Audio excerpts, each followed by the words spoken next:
COVID-19, if nothing else, has highlighted some of the structural weaknesses of the sector, um, uh, and a lack of resilience, which I think is both at the funder and the grantee level. While the need for capacity building has long been identified and well documented, I feel systemic issues still persist.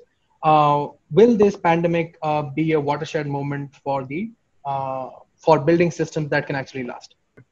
Um, Amit, last month or so, I've been wondering whether the term post-COVID we should use. It looks like we need to move from this idea that this is something that is a shock and then it will kind of peter away to we are going to be in this kind of condition for a while. It's time to communicate internally as well as externally.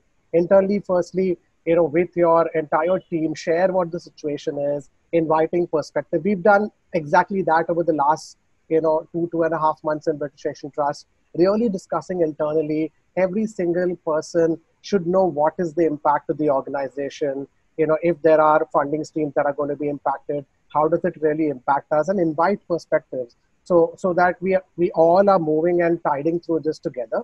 And then really stepping up in engaging with donors, seeking flexible funding, looking at how you're going to repurpose programs. So really, it's about, stepping up and enhancing our engagement. The pandemic has also brought to the surface the fact that how much partnership, how much collaboration is required today. If we really have to do things at scale, if we have to make a sustainable change and an impact, it's absolutely essential that funders and the whole development sector actually comes together in the way that they can.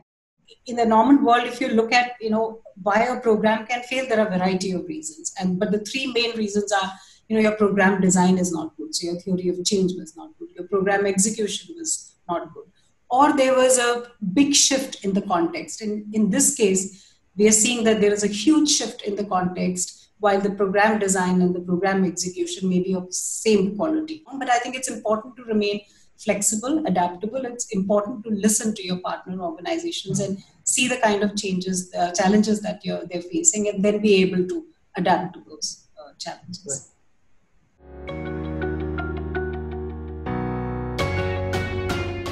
Right. We formalized a sort of a risk register for the organization. Now, the risk register basically captured all the potential risks. And it's very important that you do this, at the start and keep updating it as we move along, because situations are really changing almost on an everyday basis. So all potential risks from a short term, medium term, and long term were identified. And when we say risks, I mean, it captures all the challenges. So for example, risks at an organization-wide level, fundamental, operational risk, financial impact due to any funding streams that could get impacted.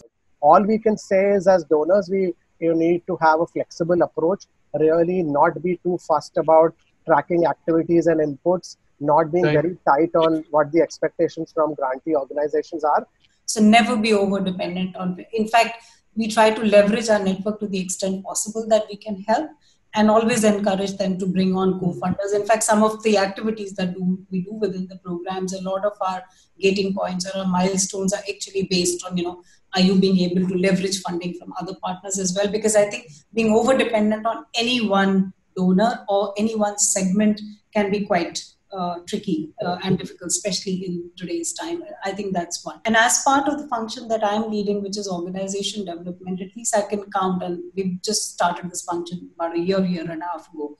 At least there are 3 or 4 partner organizations to whom we are specifically providing capacity building on fundraising. So it's either to relook at their fundraising model, fundraising strategy, fundraising capability, or to help them actually become self-sufficient.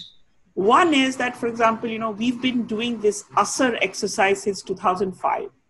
And I think that one in the early years was some people from Pratham would take 3 months and lead that exercise. And we found by the 2nd or 3rd year that different people were coming from different states to lead it, because all our teams saw that exercise as a very good way to really sharpen the skills and bring out a kind of a leadership of how do you lead something that is very fast-paced, very rigorous. So it was sort of like we realized it was an internal capacity building machine. The second one is that we find our partnership with government a very good way to improve our own capacity. You have a good idea, you've done it well yourself, that's not very useful unless you can influence a much bigger existing structure to do it. So I think having an internal strong culture of learning, understanding, even if nobody asks you what your impact is, if you are very keen to understand because you have limited resources, you have limited skills, needs are many, the only way to calibrate all that is to figure out, where is the best bang for our own buck that anybody is giving us, and then steer in that direction.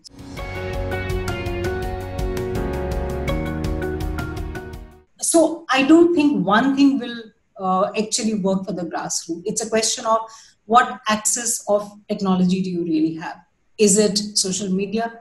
Is it television? Is it even community radio? I think we've even forgotten about this, something called, as you said, radio or community radio.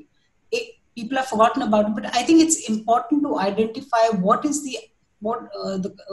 access to technology does a community have and it can have, and then use that appropriately. There is scarcity of resources and an understanding of digital technology solutions really, at the last mile. So that needs to be adopted. And I think Vimi did mention, or I don't know whether Rukmini did, there are barriers for women and the rural population to use digital tools. And we all need to be cognizant of that.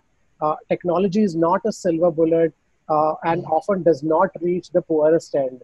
So we need to ensure that all technology solutions need to definitely be inclusive, multilingual, disability inclusive, and open source as far as possible for repurposing existing solutions.